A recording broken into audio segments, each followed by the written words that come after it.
Bonjour à toutes et à tous et bienvenue dans une nouvelle émission ML2 par en live. Je suis ravi de vous retrouver pour cette émission spéciale équipe type. Voilà, vous avez été nombreux à la demander, nombreux à nous demander nos avis sur les coachs de la saison, les joueurs nommés par les trophées UNFP notamment qui font un petit peu foi, voilà, au niveau de la ligue, même si la ligue a un petit peu son classement particulier avec ses trophées à décerner. Nous, on a décidé donc du coup de faire une équipe type un petit peu différente pour marquer le coup et puis pour avoir peut-être un petit peu plus d'équilibre que sur certaines super teams qui peuvent être alignées par les instances et qui des fois sont un peu très portées vers l'offensive, un petit peu moins sur la stabilité défensive, on va dire.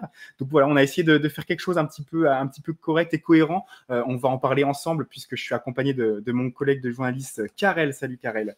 Salut Julien. Voilà, exactement. Et donc, du coup, on a été trois à noter. Du coup, les trois journalistes de ma Ligue 2 ont été là pour noter, pour noter et pour choisir cette équipe type.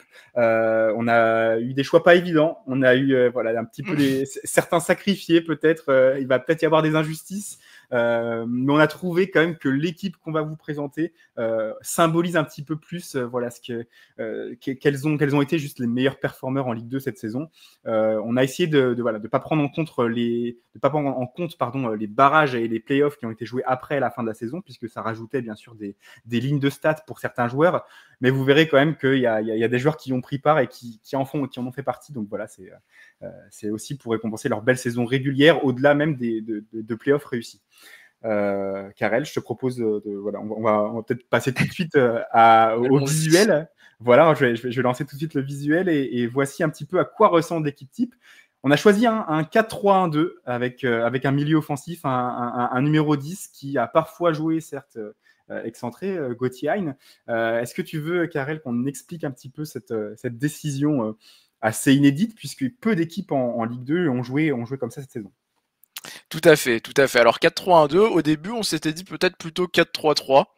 Et après en regardant un peu la liste de prénominés qu'on avait établi avec Étienne, on s'est rendu compte que il y avait peut-être plus de joueurs axiaux, notamment sur le plan offensif, qui pouvaient prendre une place. Typiquement, on va dire le joueur bascule qui nous a fait décider de passer sur le 4-3-2, le joueur pour lequel on a adapté notre système en tant que débutant tacticien, c'est vraiment Crasso, parce qu'on savait que Croupi serait dans le 11 quoi qu'il arrive en pointe. On a eu une petite hésitation avec Picard. On s'est dit, est-ce qu'on met Picard à gauche, Croupi en pointe et puis Gauthier à droite. Et au final, on s'est dit que c'était très très difficile de ne pas mettre Crasso. On n'a pas voulu le mettre sur un poste d'ailier gauche qu'il n'a pas foncièrement eu pendant la saison. Il a eu des zones d'influence. Il a eu des zones d'influence, à gauche, mais voilà, c'est quand même toujours un joueur plutôt axial. Et puis Gauthier, on s'est dit qu'il pouvait totalement évoluer dans ce rôle de milieu offensif derrière les deux attaquants, étant donné que lui aussi, il a beaucoup d'influence dans l'axe.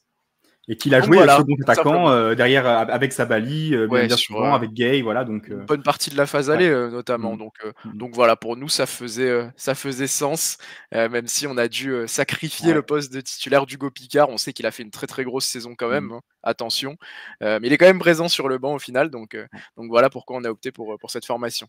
Ouais, et une formation donc du coup en 4-3-1-2, 4-4-2 losange pour certains, avec Oben Cambadio dans les buts, 3 joueurs du Paris FC globalement dans cette formation, avec Moustapha Mbo en charnière centrale, très très très grosse saison. Je pense qu'il n'y a pas de défenseur qui a fait meilleure saison que Mbo cette saison. C'est très solide. Ouais, vraiment très très très costaud. Et donc Crasso dont on parlait tout à l'heure en pointe, on n'a pas encore parlé des Lorientais, à part que Croupi évidemment avec son statut de meilleur buteur et son très jeune âge, évidemment qu'on allait le mettre en pointe, même si forcément l'âge n'est pas un facteur dans ce qu'on considère comme équipe type. Croupi, il a peut-être moins joué que certains, parfois il était un peu blessé, parfois il a été remplaçant, mais globalement c'est de loin le meilleur attaquant du championnat de Ligue de cette saison. Il n'y a pas de discussion impressionnant, décisif, c'est ça, énormément de buts, même si certains argumenteront qu'il y a eu beaucoup de pénaltys, mais il faut les mettre, et d'autant plus quand on est aussi jeune. Donc, faut les mettre, et puis surtout, je veux dire, dans les meilleurs buteurs, il y en a d'autres qui ont mis beaucoup de pénaltys aussi. Oui, exactement, t'as totalement raison. Pas foncièrement un débat là-dessus. Montassar Talbi qui accompagne Moustapha Mbo en axe gauche. Ça c'était aussi on l'avait pas mis, je crois, dans la phase, l'équipe type de la phase aller. Je crois il figurait pas dans cette équipe-là, mais On l'a re-regardé et non, on ne l'avait pas mis. exactement. Et par contre, la phase retour bien plus réussie. Globalement, Lorient a bien mieux réussi sa phase retour que sa phase aller. Et voilà, on a estimé qu'il méritait voilà, de complémenter avec Mbo. Et franchement, ça fait une belle charnière avec franchement très match raté à eux deux. Ça doit se compter sur les doigts de la main. À ces deux centraux. Voilà un petit peu 3 Lorientais, 3 Parisiens, donc pour les deux clubs qui sont montés automatiquement. Et puis pour les deux clubs qui ont fait le playoff 2, Dunkerque et Metz, on a choisi 2 joueurs. Pour le troisième, donc on a parlé de Gauthier Hein, très très bon, beaucoup joué à droite, mais aussi un petit peu parfois dans l'axe. Et donc voilà, on le met derrière nos deux avant-centres. Et puis Mathieu Hudol, qui, par son influence dans le jeu, par sa solidité défensive, voilà, parce qu'on parle de les buts, les passes décisives, encore, il plante encore 2 buts en barrage, je crois, contre Reims au total. C'est ça, ouais.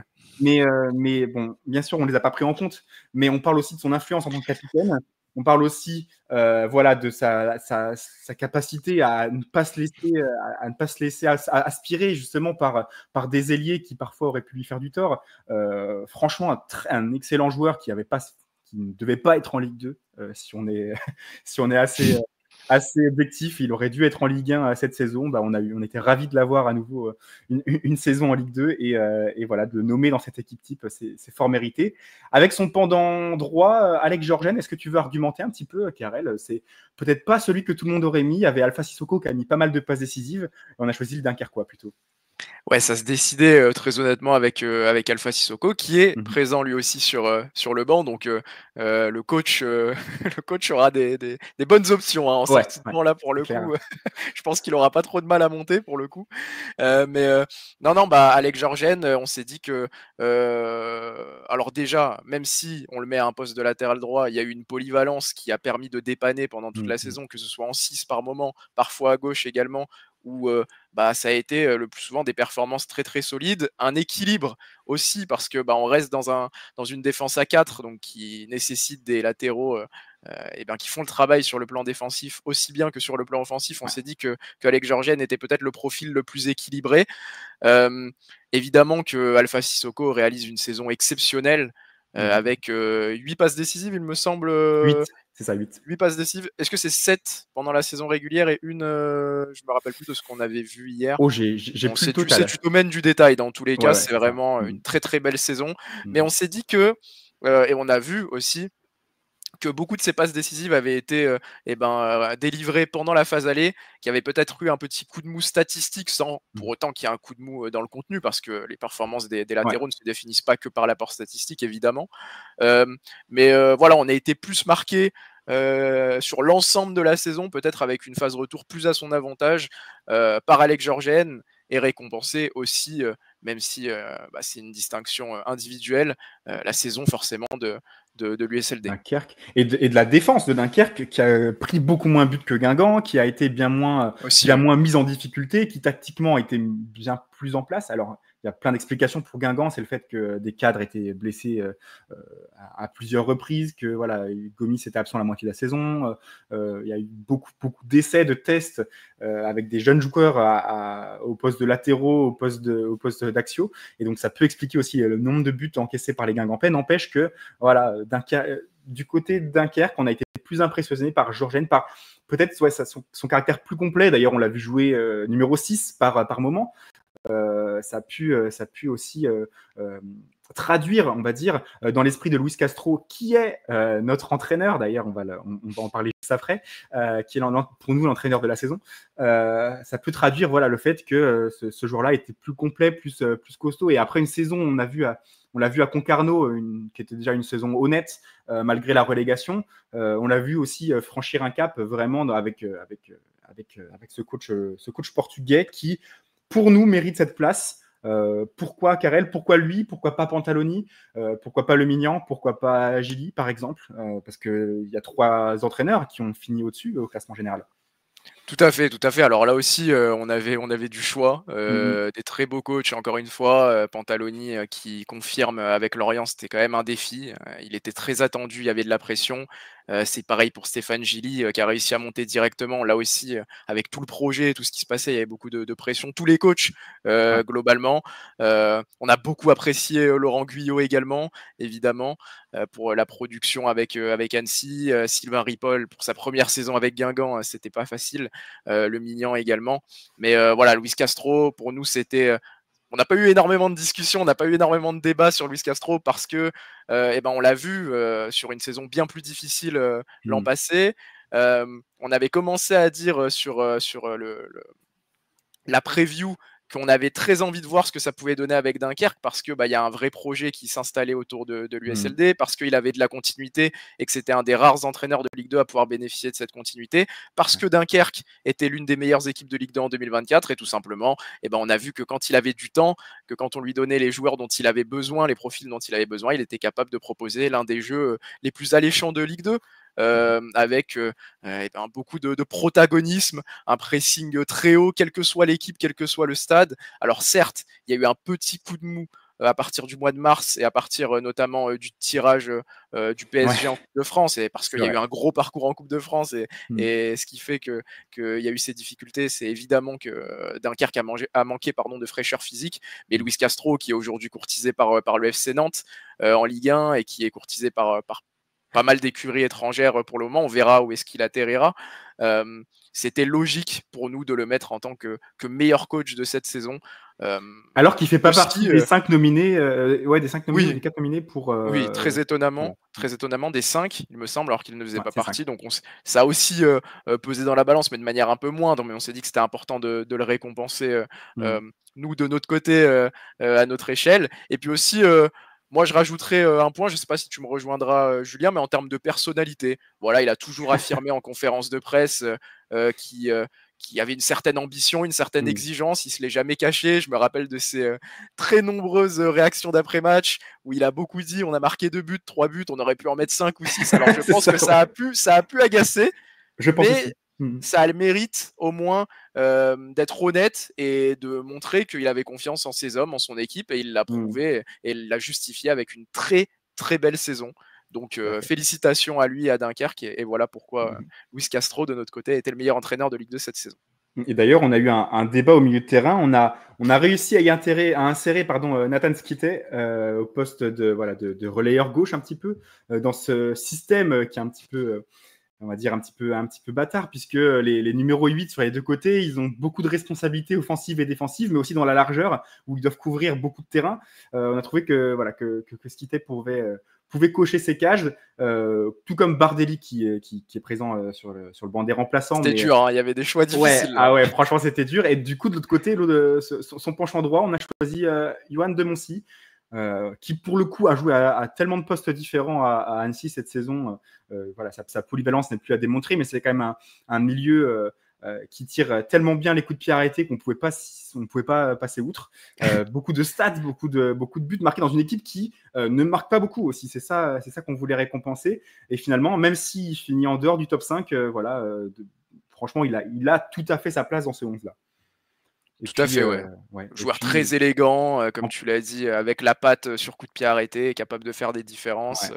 On en a des joueurs élégants là dans le 11, hein. Franchement. Ah oui, le 11. Il régale. Le 11 finit champion, Julien, tu penses, globalement, sur une saison non seulement il finit champion haut la main, mais je pense qu'il se maintient aussi assez facilement en Ligue 1. Un peu à la manière d'Auxerre cette saison. On va choper le maintien. Ça sera intéressant de voir. 5 journées avant la fin. Bon, après, je pense que personne ne va être capable de le reconstituer, mais ouais, c'est une sacrée belle équipe. Et puis, on n'a pas parlé de Laurent Abergel, qui est notre capitaine. Il y a eu débat avec Maxime Lopez du Paris FC, mais c'est le Lorientais qui l'a emporté. Globalement, on va dire que Abergel et Lopez, ils sont très, très similaires au final dans leur rapport en tant que métronome dans le jeu de leur équipe, qui a eu beaucoup le ballon. Elles ont toutes les deux eu beaucoup le ballon, elles sont toutes les deux montées, donc il y a beaucoup de similarités. On pourrait dire que Lopez a de meilleures stats, enfin d'aussi bonnes stats, mais en moins de matchs joués. On a peut-être essayé de récompenser le joueur justement qui a été le plus fiable en termes de disponibilité, Karel. Est-ce que c'est vrai que finalement, au nombre de rapports minutes jouées et implications directes sur les buts, Lopez est devant. Mais Abergel, on pouvait compter sur lui, je crois, 33 matchs sur 34, quelque chose comme ça. Donc, Je crois que c'est ça, ouais, peut-être 32 ou 33, sachant qu'il me semble Mmh. qu'il rate un match, contre Ajaccio quand Lorient, est déjà officiellement Ah, c'est promu peut-être pour ça. le faire Ouais. souffler. Mais voilà, Laurent Abergel, c'est la Mmh. fiabilité aussi dans sa loyauté au club. Il aurait très bien pu partir de Lorient l'été dernier et rester en Ligue 1.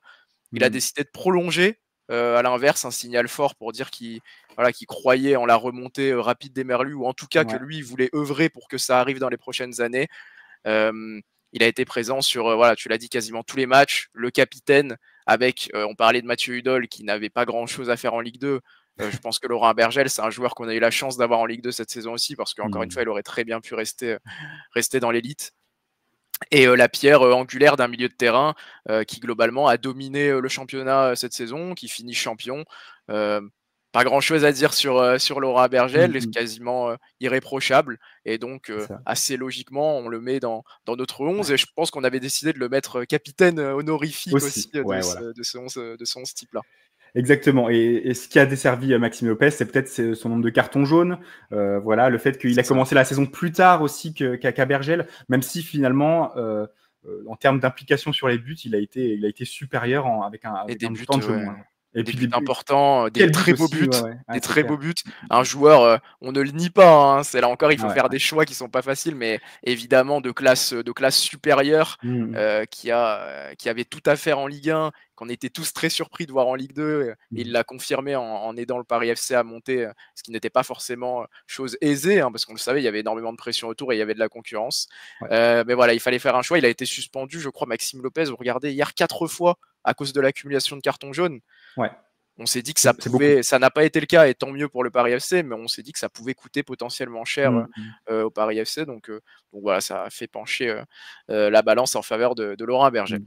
Et finalement, on a une équipe quand même très, très équilibrée. On n'a pas vraiment parlé du poste de gardien. Ça s'est joué un petit peu la finale, avec Samassane Cambadio. Voilà. Pourquoi est-ce qu'on a choisi le joueur du Paris FC plutôt que celui du Stade Lavallois, qui est statistiquement celui qui a évité le plus de buts à son équipe?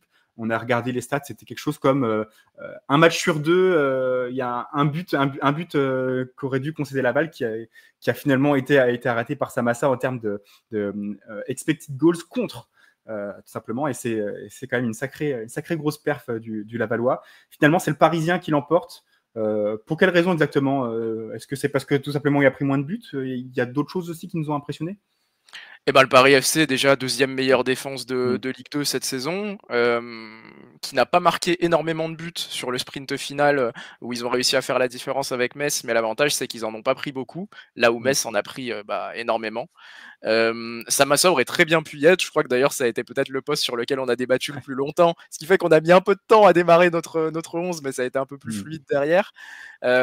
Mais Nkambadio, qui a été décisif, qui est encore Ouais. une fois, dans la deuxième meilleure défense de Ligue 2, et qui a été décisif dans des moments, très, très importants. Encore une fois, ça se joue vraiment pas à grand-chose avec Samassa, Mm. parce que Samassa, on a des parades, et des Ah ouais, parades, ouais. même des doubles, triples parades très, très importantes en tête. On a longuement hésité, mais on s'est dit que, ça faisait sens d'avoir, Mm. 2 membres sur 5, du Paris FC, donc de la meilleure défense, Tout à fait. du championnat, dans notre équipe type. Donc Mm. on a opté pour Nkambadio, mais ça se joue encore une fois à un cheveu. Ouais, et ce qui m'a fait aussi hésiter, c'est le nombre d'erreurs menant à un but d'Obed Cambadio, qui peut s'expliquer par son jeune âge, ce qui a été moins le cas pour Samassa, même si Samassa en a pris beaucoup plus, au global.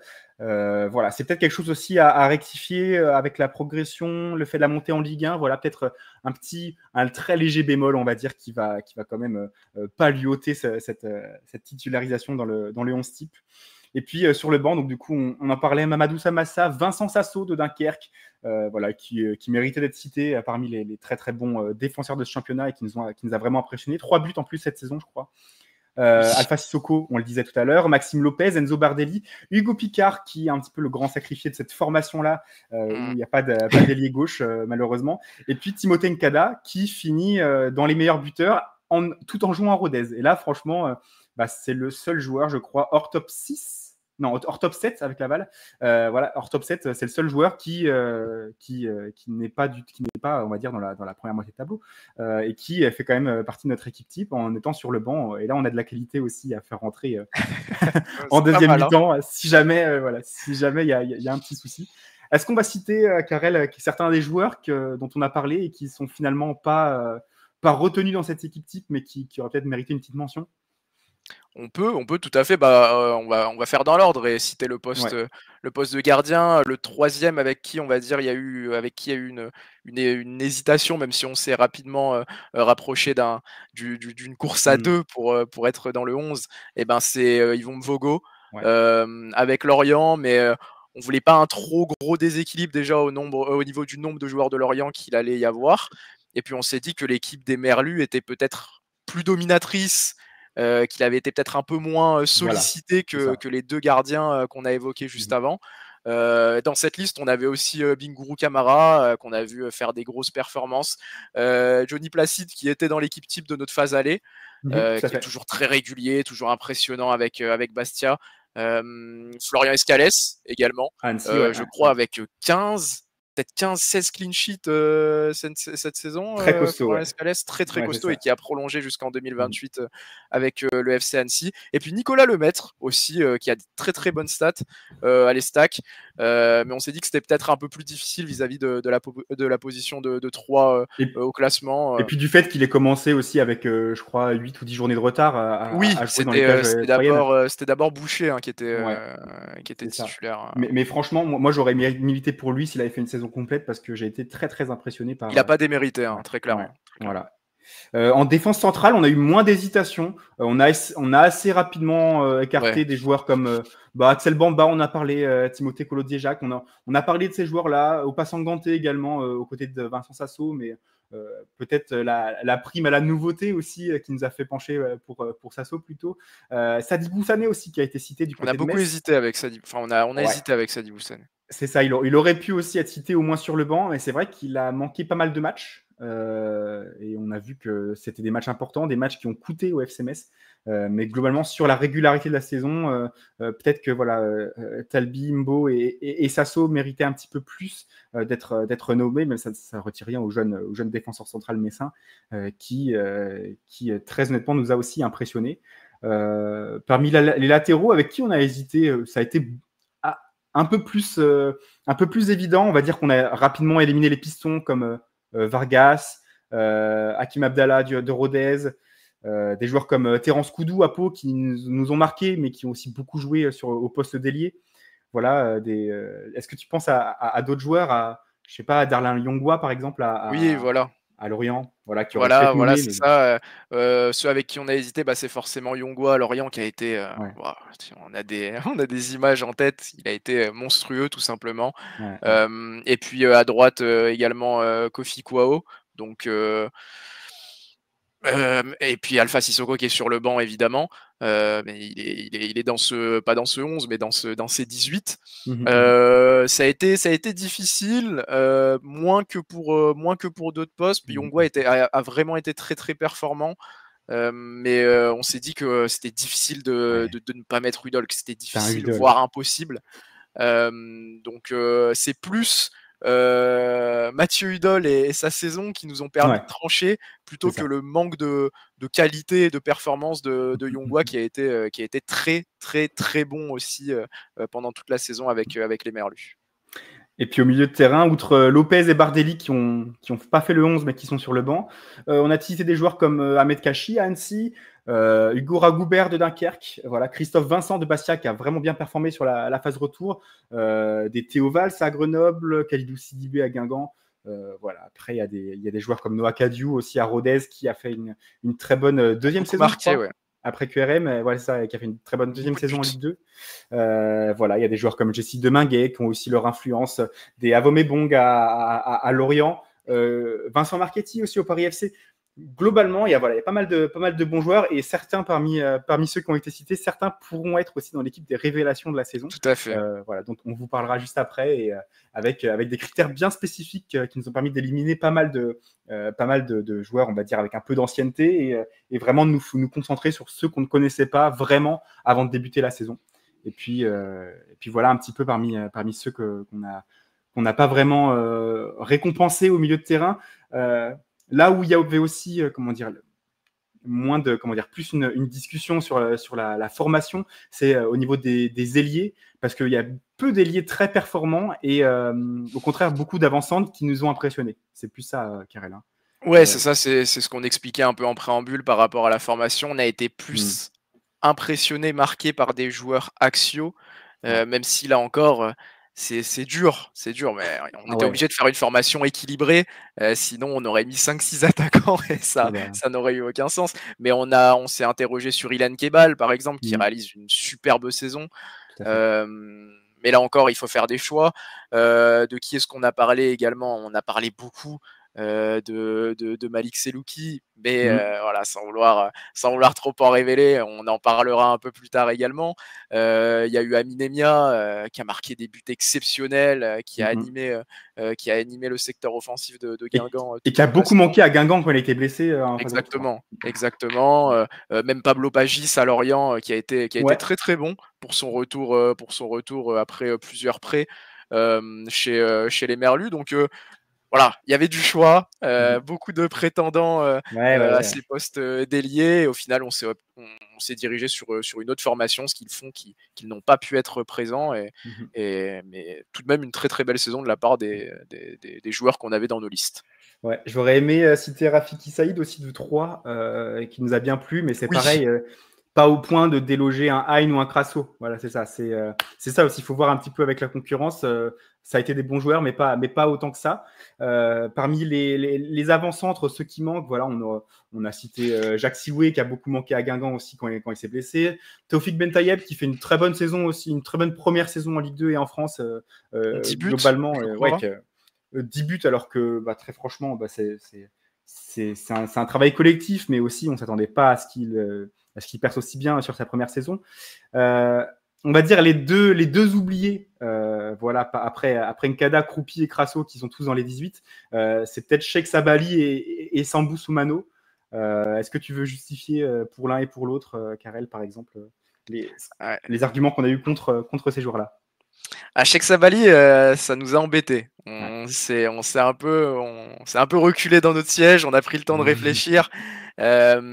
Mais au final, on s'est dit que, alors il a eu un impact non négligeable, il a aidé le FC Metz à rester dans le coup pendant la phase aller, à engranger beaucoup de points importants, là où Stéphane Lemignan n'avait pas de pur neuf, en tout cas à ses yeux, sur lesquels il pouvait compter lors de cette phase aller. Derrière, il y a eu l'arrivée d'Idriss Gueye, mais statistiquement, c'est quand même Cheikh Sabali qui a tenu la barre du côté des Grenats, avec, je me rappelle plus exactement du total de buts, 13 peut-être? Non, plus? Oula, il est arrivé au moins au 13, oui, c'est sûr. Au moins au 13, il faudrait vérifier. Mais on s'est dit qu'il y avait beaucoup il y a eu des trous et il y a eu beaucoup de triplés et de doublés. Il a fait 15. Il y a eu beaucoup de triplés, de doublés, notamment un triplé contre Martigues par exemple, et pas forcément une régularité constante. Alors c'est pas facile de marquer à tous les matchs, c'est pas ce qu'on attend des joueurs dans l'équipe type. On parle juste des petites choses qui nous ont permis de trancher, mais on se rappelle aussi qu'il a mis un doublé absolument crucial contre Dunkerque, qui nous a fait qui nous a fait encore une fois nous gratter un peu la tête et nous demander s'il pouvait avoir cette place dans le 11. Mais on s'est dit que c'était pas un pur avant-centre à la base, plus un joueur de côté, et on a privilégié des spécialistes du poste, tout simplement. Et puis Sambou Soumano qui fait les frais un petit peu aussi de cette attaque très chargée, qui a marqué beaucoup de buts, mais qui a aussi beaucoup été remplaçant à Lorient, qui a marqué pas mal de pénaltys également. Voilà, c'est un tout, et on n'oublie pas, on ne néglige pas sa très très bonne saison, mais voilà, il a fallu évidemment choisir, et déjà avec 2 avant-centres dans le 11, on ne pouvait pas non plus aligner tout le monde. Je crois qu'on a fait le tour, Karel. On a vu à peu près. On a parlé de tout, je crois, de tout le monde. C'est ça. On voulait faire en 20 minutes, on l'a fait en 30. C'est pas grave, il y avait beaucoup de choses à dire et il y aurait encore beaucoup à dire. D'ailleurs, on vous donne rendez-vous dès demain pour une nouvelle vidéo sur la chaîne, avec, à savoir, l'équipe des révélations de la saison. On vous donne les critères juste après dans la prochaine vidéo. Et évidemment, on vous dévoile ce 11 qui, là aussi, est très très alléchant. Bonne fin de journée à tous et à très bientôt. Salut. Salut tout le monde.